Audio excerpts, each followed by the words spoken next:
Okay, guys. Hey, this class is specific on the most recent FARBAR As Is contract. We are going to cover Section 8, which is the financing contingency clause. Now, I'm recording this right around April of 2017, and literally we've had this class out for about this contract has been live for about 2 or 3 days actually now. So the reason I'm starting with the financing clause because it is the one that has the most major changes from our previous contract, as well as one that may take me a little bit to go through. So hang tight, and this is one that's going to be pretty important.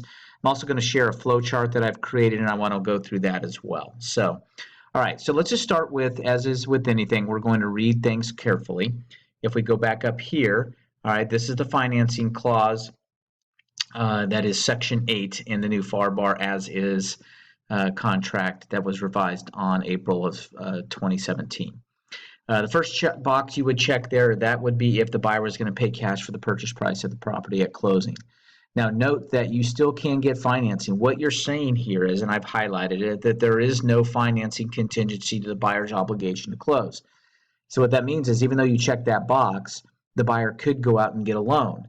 However, they can't use, hey, I couldn't get a loan as a reason to get out of the contract. So they're waiving their financing contingency. If you read the next line, by the way, as with always, read every line in this contract. The actual contracts are very good. Every line is there for a reason, so we need to make sure we understand that. So we're down here, it says if buyer obtains a loan for any part of the purchase price of the property, so even though they check cash and decide to go get financing, buyer acknowledges that any terms and conditions imposed by the buyer's lender or by the CFPB requirements, which we'll see later on in the contract, but that's the new TRID law that has some automatic extensions built in if somebody was getting financing. Those are not going to be available to this buyer because they had checked that they were going to pay cash. So just because all of a sudden they come back and say, hey, I need an automatic 3-day extension because the lender needs to review the closing statement, well, that should be no lender because you check cash, so you basically lose that. So just understand, if they check that box, which they may do even though they're getting a loan because they want their offer to look better, what they're agreeing to is that there is no financing contingency. All right.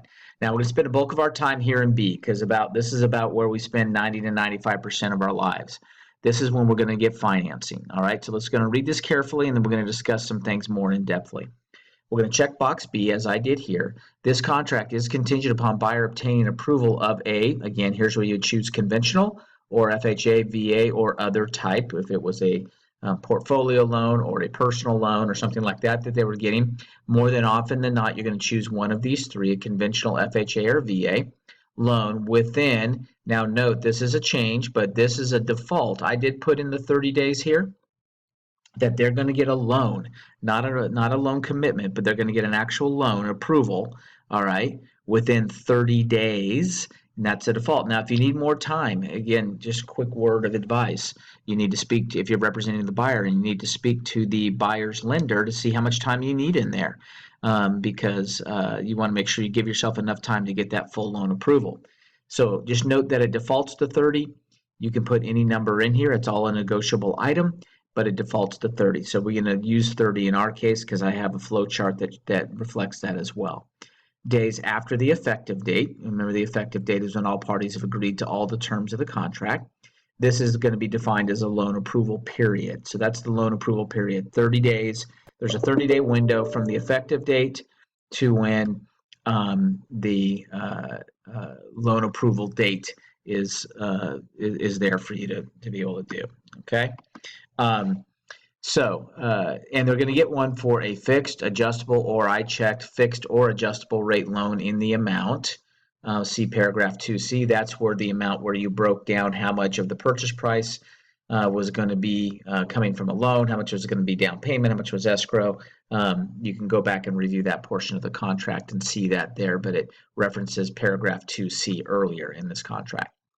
At initial interest rate not to exceed, again, I put a number in here. This is about standard rates right now. If you're looking at this in a different time frame and that's not standard, then you would want to put some type of prevailing rate, maybe a little bit higher, so it gives your buyer And now you want to make sure that if the buyer does get approved for a loan, but the loan approval says that it's a 9% interest rate and going rates are 4.5, then you want to have the buyer have the ability to state that that doesn't meet the loan approval that they were looking for because they had a maximum interest rate that they were going to put there. All right, and for a term of 30 years is what they're putting in here.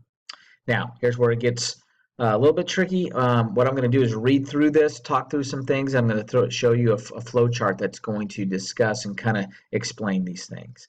All right, so we have subparagraph Roman numeral little Roman numeral 1 there. Buyer shall make mortgage loan application for the financing within 5 days. Again, it defaults to 5. You can put whatever you want in there. 5 is typical right now. Days after the effective date, and use good faith and diligent effort to obtain the loan. Excuse me, obtain approval of a loan meeting the financing terms noted up here, and therefore thereafter to close this contract. Loan approval, which does require a condition related to the sale by buyer of other property, shall not be deemed loan approval for purposes of this contract. What that means is if you get a loan approval back, now here I am teaching this, that you need to get something from the lender within that 30-day window, in our case, that says loan approval. Now it can have conditions on it. It can say we still need to verify this or some other minor related stuff and so on and so forth, but it can be a loan approval with conditions, except it cannot be conditioned upon the sale of the buyer having to sell another property that they have in place. Now, later on, we're going to go through some addendums, and those addendums do allow us to add that provision into the contract, which would supersede this. But for purposes of there not being one, then that's the only time you couldn't have, in that condition would not constitute a loan approval in our case here. All right. So they're going to do everything they can, and they have to use good faith and effort. They can't just go silent and not respond to the lender's requests for financing option or items or bank statements and numbers for their employer and all that kind of stuff. That's not using good faith, and they could be in default of this contract if they do that. All right, and that's what this says.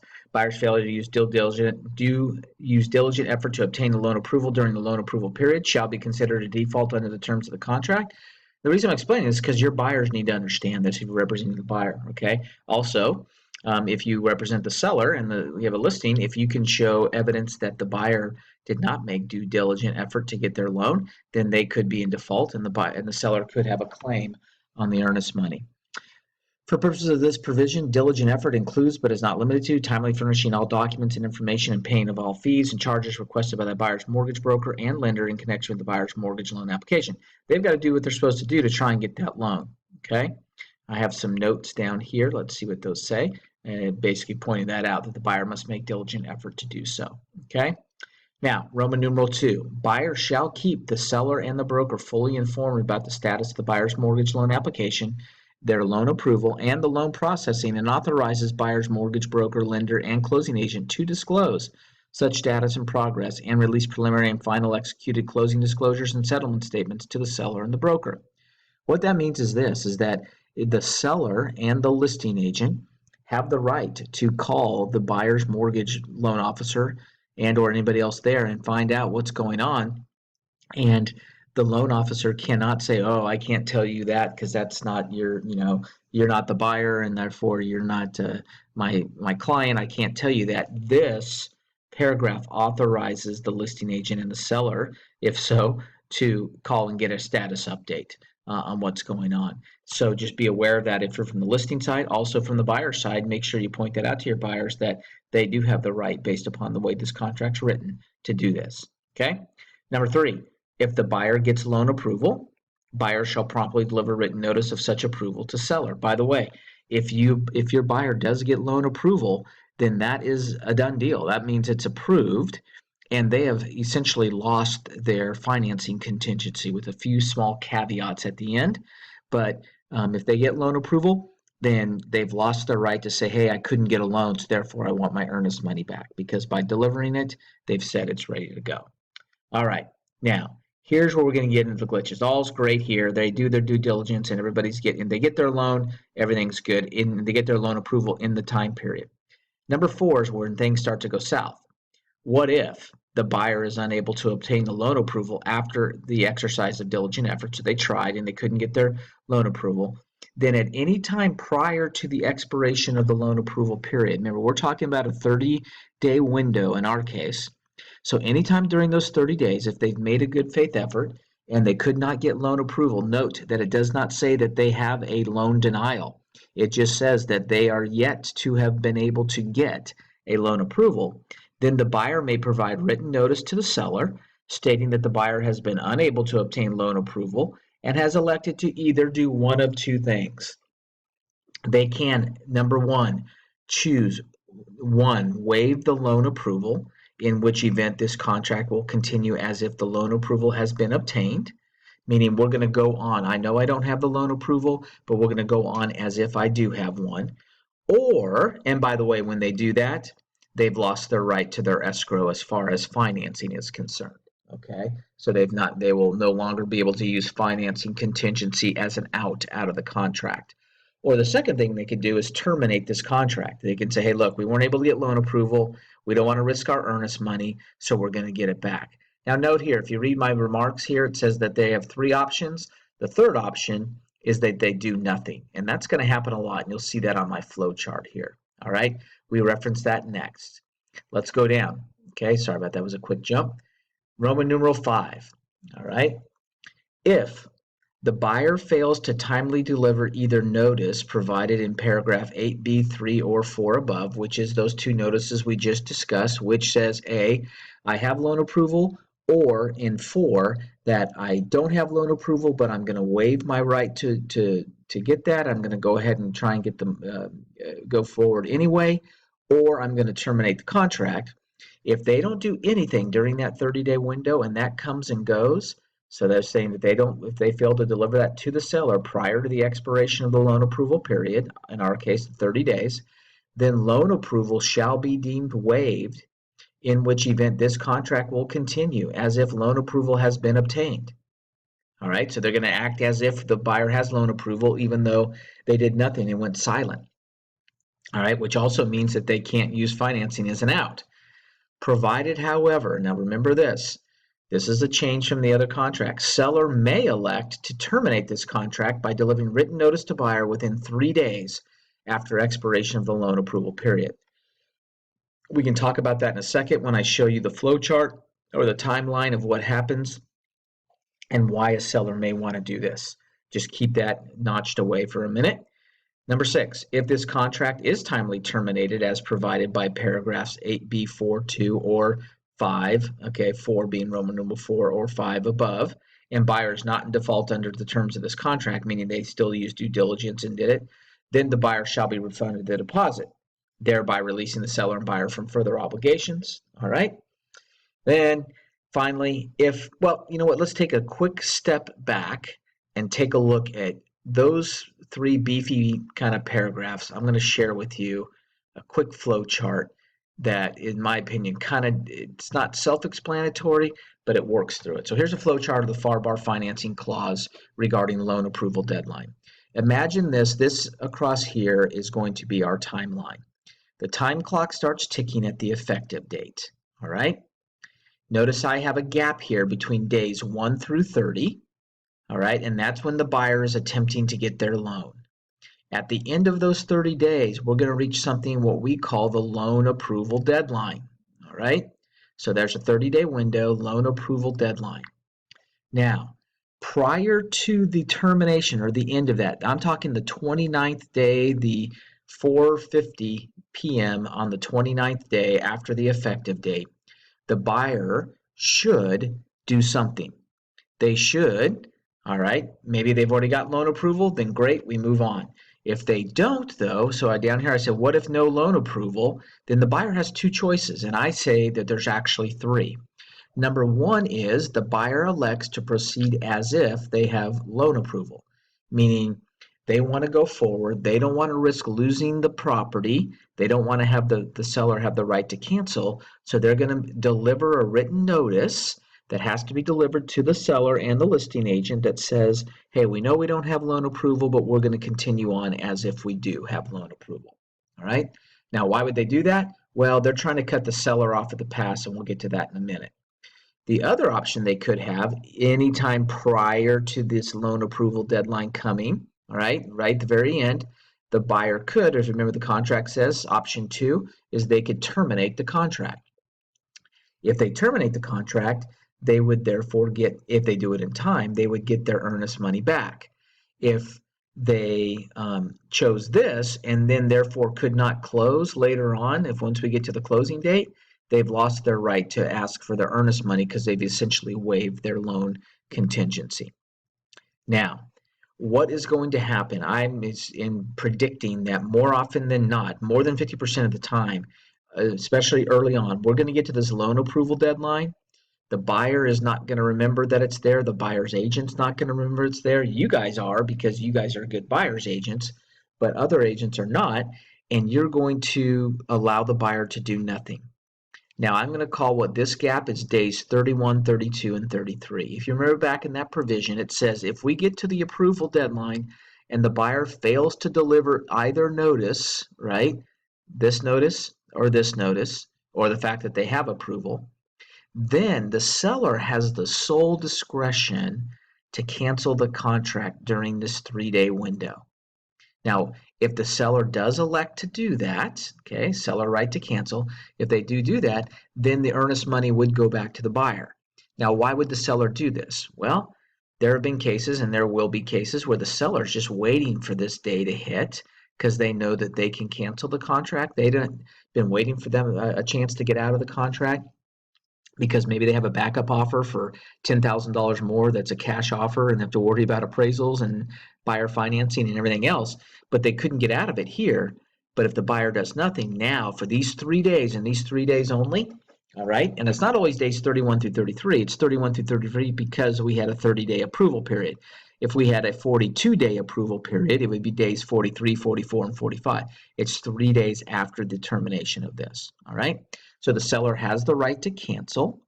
Now, why would the seller do that? Again, because they want to move on with a different offer, or quite frankly, they may have just said, hey, look, we keep extending these and moving on and everything else, and nothing's happening, and we don't trust this buyer, so we just want out of it. We want to move on and find a new buyer. And they have at their sole discretion. Now, what's going to happen is you're going to deliver that written notice. Let's say you represent the seller, and you say, hey, look, by the way, we're on day 31. Seller's electing to cancel the contract, and they're like, what do you mean cancel? You can't cancel. Well, yeah, we can, but the buyer still wants it. The buyer's willing to move on as if they have loan approval. Well, it's too late. They should have done that back here at day 29, not at day 31. Now they've lost that right to do it. Okay. Now, I guess one other thing could happen a lot of times is this. We get here and there's still no loan approval. Could you renegotiate and push the loan approval deadline out? Yes, you can, but it takes a full renegotiation, meaning both parties have to agree to that. So the seller is under no obligation to agree to it, but they may, all right? But you have to ask and get everything signed, extending that. Remember this too. A lot of times people are good at extending closing dates, but they forget to extend the loan approval deadline. Make sure if it's financing related that the main thing to extend is the loan approval deadline. So anyway, let's say then that the seller takes a look at their options during days 31 through 33 and says, you know what, let's continue on and move on. Then we're going to get into this window here. Now nobody can cancel. The seller can't cancel anymore, all right? But neither can the buyer, or the buyer can say, hey, look, yeah, I'm going to give up my money and move on. It doesn't look like I'm going to meet the closing date, so I'm going to do it. I'm releasing all my earnest money. I turn it over to you, so on and so forth, okay? So we got three different gaps here. We got days 1 through 30 when the buyer's trying to get their loan. If that comes and nobody does anything, the buyer doesn't choose one of these two options and still doesn't have loan approval, then we enter into a 3-day window where the seller has the exclusive right to cancel. Doesn't have to cancel, but can. The buyer can't cancel if they want to, or if they do, they would risk losing their earnest money. And then after that 3 days, it's days 34 through 45, we're going to head to closing. Now remember, once we get past here, and if the seller doesn't cancel, the buyer does not have any more, no longer has a financing contingency. All right. So just remember that, mark those dates, make sure they're clear. All right, for you and any closing transaction coordinators that you're using, and so on and so forth. All right. Now, I want to hop back real quickly to the contract. Okay, so let's get back to where we were. All right, so we kind of went over all these provisions here and noted. So now let's get back to if the loan approval has been obtained or deemed to have been obtained. Remember, there's two ways you can do it. They say, yeah, we have loan approval, or we're going to act as if we have loan approval that's deemed to have been obtained as provided above, and the seller and the buyer fails to close, then the deposit shall be paid to the seller. Okay, so that's very clear, unless there are three exceptions. Unless the failure to close is due to the seller's default or inability to satisfy other contingencies of the contract, meaning let's say they couldn't get a proper title policy, all those kind of things couldn't be put together. So therefore, that's not the buyer's fault. Then the buyer would get their money back in that case. Or two, property-related conditions of the loan approval have not been met. Let's say it's an FHA loan and there's some things that came back that said they have to fix some rotted wood rot on the front left fascia board, and we're not lending money unless that's fixed, and the seller elected not to do that or failed to do that, and everybody was clear and had it agreed upon, then that's not the buyer's fault. So the buyer would get their money back then, or should get their money. When I say would, the contract says provides them to get the money back. Would they still fight over it? Potentially, but the contract is clear in this. Or three, the appraisal of the property obtained by the buyer's lender is insufficient to meet the terms of the loan approval. Okay, so let's say the appraisal doesn't come in that enough set to satisfy the lender. Now, here's a note. Look at my note here. Important. Please listen to audio regarding appraisal contingencies. Many of our agents and agents out there assume that this means that the property has to appraise for the purchase price. And if it doesn't, then the buyer can get out of the contract. That is not the case. This says that the property has to appraise for an amount that would be satisfactory to the lender. The example I've been using in the classes I've been teaching is this. Let's say we have a purchase price of $200,000. The buyer's anticipating getting a 10% or putting 10% down and getting a 90% loan. 90% of $200,000 is $180,000. All right. Well, all of a sudden, the appraisal comes in at 190. Okay. I'm sorry. Yeah, 180,000 is what the loan amount is supposed to be. All of a sudden, the appraisal comes in at 190,000 instead of the full purchase price of 200. Well, everybody thinks, well, unless we can agree upon something, then we can't get our loan, and we have to cancel the contract. The problem is that sometimes we're past the loan approval period, and if it were true that the lender said, hey, look, because it appraised for 190, I can't lend money to this buyer at that based upon that. But the possibility does exist that the lender may say, hey, look, I just want a loan. I'm willing to loan 90% of either the purchase price or the appraised value, whichever is lower. And so in this case, they'd be willing to do 90% of 190, which is 171,000. And they say, well, I've also looked into the buyer's finances because they've been trying to get a loan for a while now, and they have plenty of money to make up the difference between 171,000, the amount we'll loan, and the 200,000 purchase price. So I can't give you denial, and matter of fact, I can give you a loan approval, and the appraisal is fine with us. A lot of people would panic at that moment because they've told people if it doesn't appraise, you don't have to buy. The only way to have that conversation to say if it doesn't appraise, you don't have to buy, the only way that works is if you use the appraisal contingency in the extra addendums at the end of the contract, and then in the comprehensive rider to the FARBAR contract, which we will have a class on. But if you want the offer to be contingent upon the house appraising for the full purchase price, then you must use the appraisal contingency. Now, if it's an FHA loan or a VA loan, those are built into those FHA and VA addendums. But if it's conventional, you would have to use the appraisal contingency. So please take note of that. Okay? So those are the exceptions to the only way the buyer would get their money back, even if they've already given a loan approval or moving on as if they've had loan approval. And basically, it makes logical sense. And these are three examples where it's not the buyer's fault. All right. And the appraisal came in. Now, again, the lender may say, hey, yeah, because it came in at 190, that appraisal is not satisfactory to us, so we can't lend money. I just want you to make sure you're aware that it's not an automatic. And then the last two boxes here that we don't even really cover would be the assumption of an existing mortgage. All right. I have never seen those occur. We may have those down the road. If we do, we'll do a quick class on them. And then finally, D, this is a purchase money note and mortgage to seller. Again, we will cover that in the rider, but that would be purchase money note and mortgage to seller basically means owner financing. Quick word on this, realize that the only people who can hold the note are owners or sellers that own the property outright, meaning there is no existing mortgage on the property. Don't let a seller convince you that they're willing to hold the note if it's not free and clear. They have to own the property free and clear in order for them to be able to transfer title and then hold a note. So that in a nutshell is it. Let's take one last look one more time at our flow chart so we can see what this is. Effective date, 30 days to get the mortgage or whatever you negotiate. There's a loan approval deadline. Buyer, anytime during this 30-day window, has to choose one of these two things. Well, three things. They can get a loan approval. That's great. That's perfect.